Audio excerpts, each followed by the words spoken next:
Do you know what position the American Anthropological Association takes, if any, with respect to the issue of gay marriage? They support it. I didn't get your answer, sorry. They support it. Do you know what the position, if any, of the American Psychoanalytic Association is with respect to gay marriage? They support it. Do you know what the position of the American Psychological Association is, if any, with respect to gay marriage? They support it. Do you know what the position is of the American Psychiatric Association with respect to gay marriage, if any? They support it. Are you familiar with the American Academy of Pediatrics? No. No, sorry, I am. And they also support it. They also support what? Gay marriage. Do you know any of the reasons why the American Academy of Pediatrics supports gay marriage? They see no problem for children. Now, using opinion in the sense that you do as a researcher, do you have an opinion as to whether permitting gay people to marry increases the stability and commitment of their relationship? It increases. It increases the stability and commitment of their relationship. That's right. As a researcher, using the term opinion the way you've defined it, do you have an opinion as to whether permitting gay people to marry increases their happiness and sense of security and well-being? Objection, this is beyond the scope of this expert report. I think it does. Well, let's try to break that down into two parts. First, you recognize that gay couples are today raising children, correct? Yes. And you believe that enabling those gay couples to marry would enhance their ability to be good parents to the children they're raising, correct? Yes. Are you aware of any peer-reviewed studies that have been published as to whether permitting gay people to marry affects the rearing of children? Yes. And what peer-reviewed studies of that type are you aware of? Sociological and psychological ones. And those are sociological and psychological studies published by the various associations we've identified? Yes. And what do those peer-reviewed studies conclude, as you understand it? They don't detect problems, and they don't predict problems. And when you say disorder, do you mean that the Catholic Church no longer believes homosexual activity, in your opinion, to be gravely immoral? They do. They do believe it's gravely immoral? Yes. Today? Yes. Okay. And do they say that? I don't know what words they use, but they certainly have made it clear that it is prohibited, which means that it is immoral and outside of the order of God. And a sin? Yes.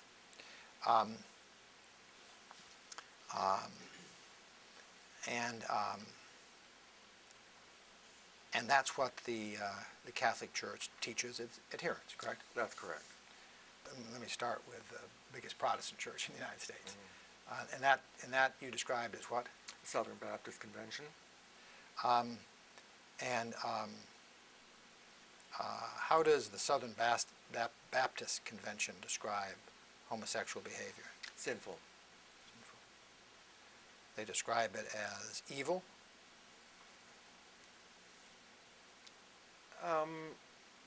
Some probably do.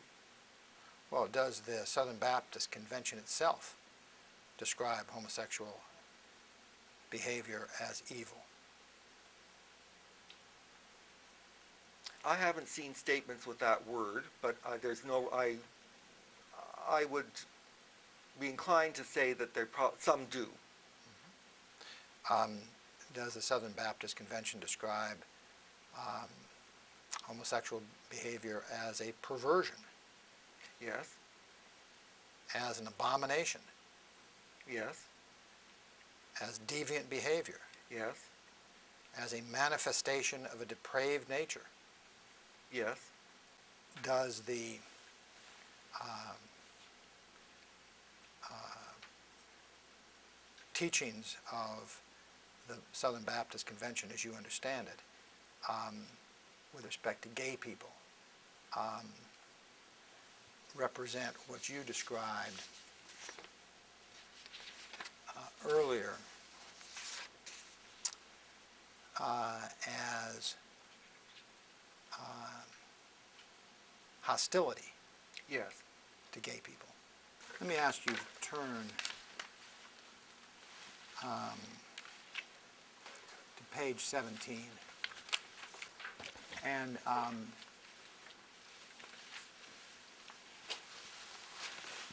you say in paragraph 50 that a few religious people do say now and then that, quote, God hates gay people, close quote. You see Yes. that? And that's something that you put in quotes. Yes. Where does that quote come from? That comes from a picture in a newspaper of some protesters. It wasn't in California, but it was about gay marriage, and they were carrying a placard that says God hates gay people. Do you have an opinion as to what the proportion was of the people in California that voted on Proposition 8, that were motivated primarily by religious reasons?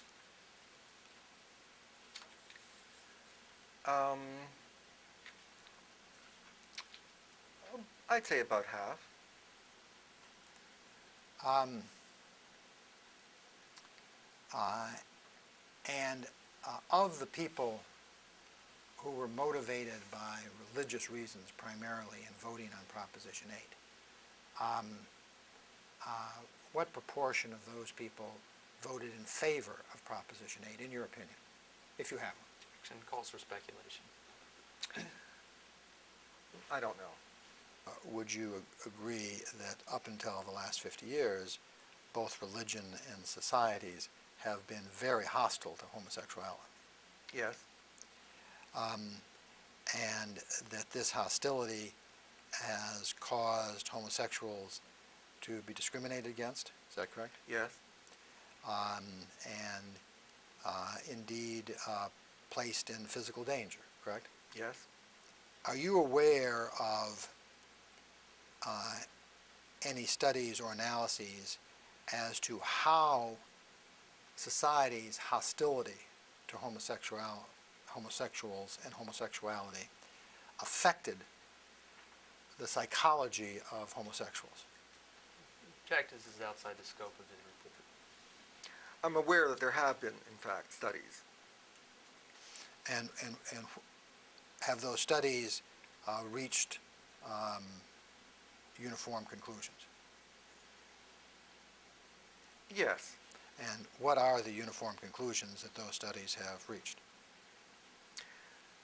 That being the targets of hatred or hostility is a bad thing. It has bad effects on people.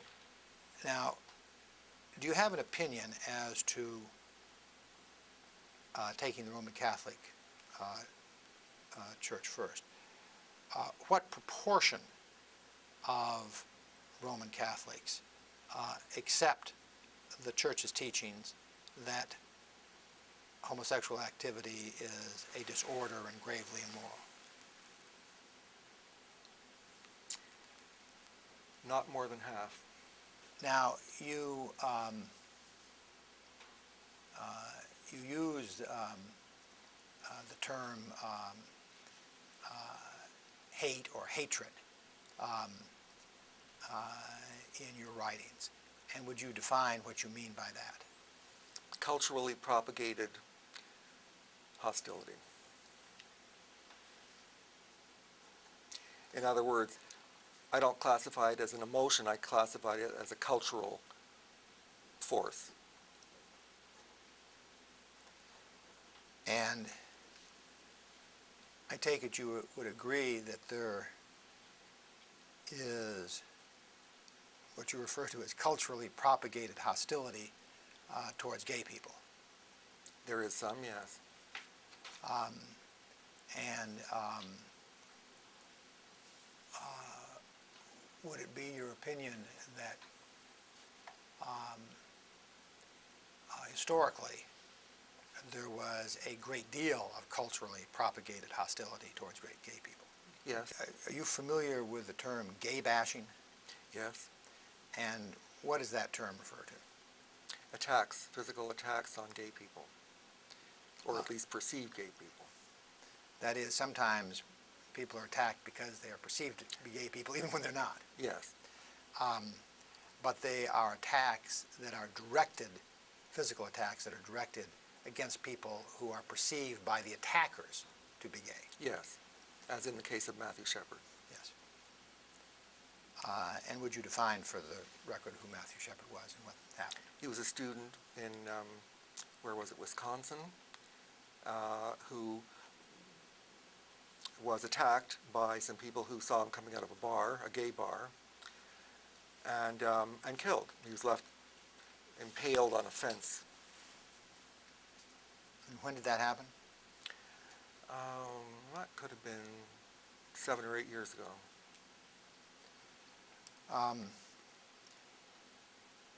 We talked about how there were religions that supported gay marriage, and there were religions that believed that homosexual activity was a sin. And there were religions that supported Proposition 8, and there were religions that opposed Proposition 8. Remember Yes. that? Now, is it true that the religions that supported Proposition 8, that sought to ban gay marriage, were much larger than the religions that supported gay marriage?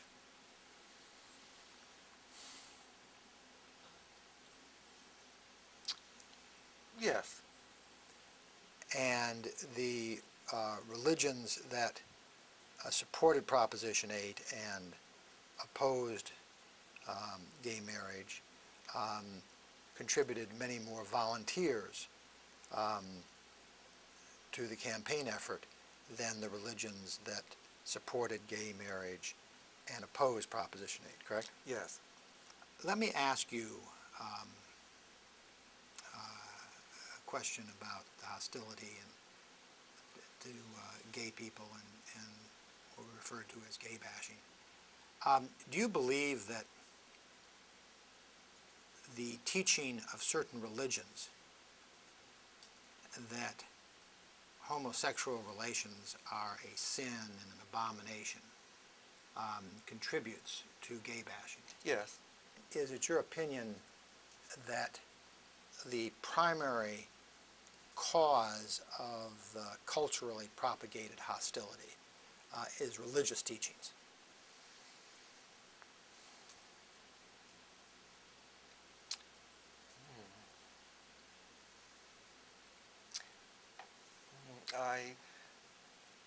That might be a complex answer. Let me start by saying that in a direct sense, yes.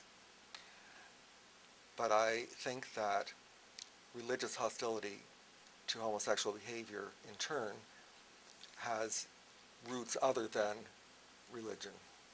With respect to blacks, was religion or religious doctrine used to justify the prejudice against blacks? Object that this is outside the scope of his expert report. Yes. And did the defenders of the prejudice or stereotypes against blacks argue that the discrimination was somehow protective of the family? Yes. And was religion or religious doctrine used to justify the prejudice against women? Object again outside the scope of the report. Yes.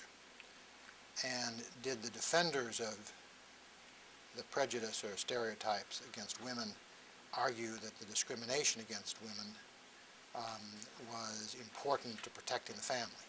Yes. Objection.